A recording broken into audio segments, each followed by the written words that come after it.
Good day to our thesis advisor, Professor Fortune Josephine Sagnit, to the panelists, Professor Leia D.C. Veloso, Professor Mary Angelica Bakungan, Professor Ronald Gutico, and also to our research teacher, Professor Jermil Angeles. I am Dave Martin Emondilia, and I would like to greet you all a pleasant day. We will be presenting our proposed study entitled Current State of Philippine Micro, Small, and Medium-Sized Enterprises During the COVID-19 Pandemic, a Basis for Intervention Business Plan. Together with my group mates, Ms. Micamil Lazaro, Ms. Luisa Ann Aquino, Ms. Jubilette Enriquez. For introduction of the study, here is Ms. Micamil Lazaro. Thank you, Mr. Mundilia. Good day, everyone. I am Micamil Lazaro, and I will be presenting the introduction of our study.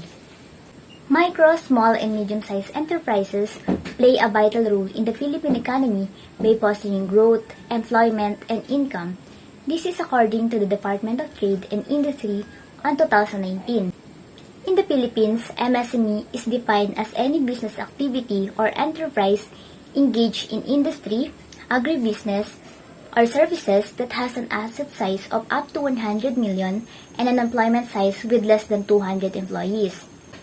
And according to the Asian Development Bank, MSMEs is the backbone of economies in Asia and are considered the driving force. MSMEs comprises 99.5% of business establishment in the Philippines and employs approximately 63% of the country's workforce. In the past years, MSMEs was responsible for 40% of the country's gross domestic product. But with the current COVID-19 outbreak wreaking havoc on the Philippines, made most of the business establishment to close temporarily. Specifically, the micro, small, and medium enterprises, as they are more vulnerable to crisis than large firms. That has led to economic losses. During the second quarter of 2020 and almost 4 months since the community quarantine was put in place, the country's GDP sunk to 16.5% from 40% as the Philippines experienced recession due to the COVID-19 pandemic. However, MSMEs plays a more active role in helping the Philippine economy recover from the negative impacts of the COVID-19 pandemic. Since MSMEs comprises 99.5% of business establishment and 63% of the country's workforce, giving them a timely support, they can contribute more meaningfully to our economy. And as our researchers, and to contribute meaningfully to the country's economic recovery post-COVID-19 outbreak, we have come up to this study that aims to know the current state of micro, small, and medium-sized enterprises in the Philippines during COVID-19 pandemic. It also seeks to provide an intervention business plan to help and support to overcome the continuous negative effect of the COVID-19 pandemic. And now, for the statement of the problem and the research paradigm of our study, here is Ms. Aquino. Thank you, Ms. Lazaro, for presenting the introduction of our study. I am Luisa Ann Aquino, and let's now proceed to the statement of the problem. The micro, small, and medium-sized enterprises are part of our nation's growth. However, these businesses are also facing challenges and threats for its survival growth. These problems and threats may include the financial, strategic, operational, and administrative issues, according to Bagadi 2021. Year 2019, due to the COVID-19 pandemic, it created an enormous shock for businesses, especially to the micro, small, and medium-sized enterprises. This made most of the businesses to close temporarily that has led to economic losses. This research intended to determine the current situation of Philippine MSME during the COVID-19 pandemic. We also seek to provide an intervention business plan to support these affected businesses. The problem is stated to have a clear and concise representation of the issues that needed to be addressed. And given all the statements that are mentioned, the researchers seek to find the answer to the following questions. Number 1.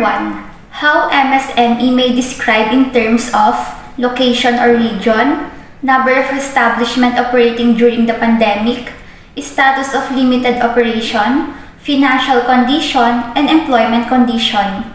Number 2. Among the types of enterprises, which is the most affected by the COVID-19 pandemic? Number 3. What factors are affecting MSME during COVID-19 pandemic?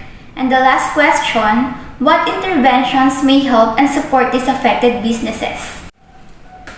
The created problems was to discover the current status of Philippine MSME during the COVID-19 pandemic, for us to come up to the strong intervention business plan as a support to micro, small, and medium-sized enterprises. Now, let's proceed to the research paradigm.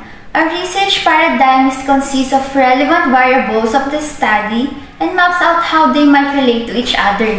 In our study, it consists of 3 phases, which are the input, process, and the expected output of the study. The input includes the independent variables, which are the micro, small, and medium-sized enterprises in the country. The process shows how the researchers will gather relevant information using internet-based data. Data gathered include information from articles, journals, websites, and other sources on MSME. Data coming from these platforms will be analyzed and synthesized by organizing the sources, outlining the structures, writing the paragraph and sentences, and revising or editing. This will be done to help the researchers generate results and conclusions. While the output shows the impact of COVID-19 pandemic on operational status of MSME in the country and what are the factors affecting these businesses. The collected information will be used to develop intervention business plan to support the micro, small, and medium-sized enterprises. And now, here is Ms. Enriquez to present the research design and the procedure of the study. Thank you, Ms. Aquino, for presenting the statement of the problem and research paradigm of our study. I am Juvilet Enriquez, and let us now proceed to the research design and procedure of the study. Our study will focus on describing the current state of Philippine MSMEs during the COVID-19 pandemic.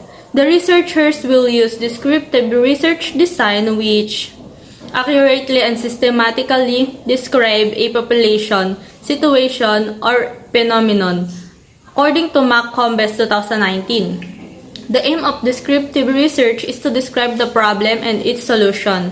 It is also focused on characterizing or explain the condition, population, or phenomenon as accurately and systematically as possible according to MacCombes 2019. It is an acceptable option when the aim of the research is to clarify the characteristics, frequencies, trends, and categories. The procedure of the study.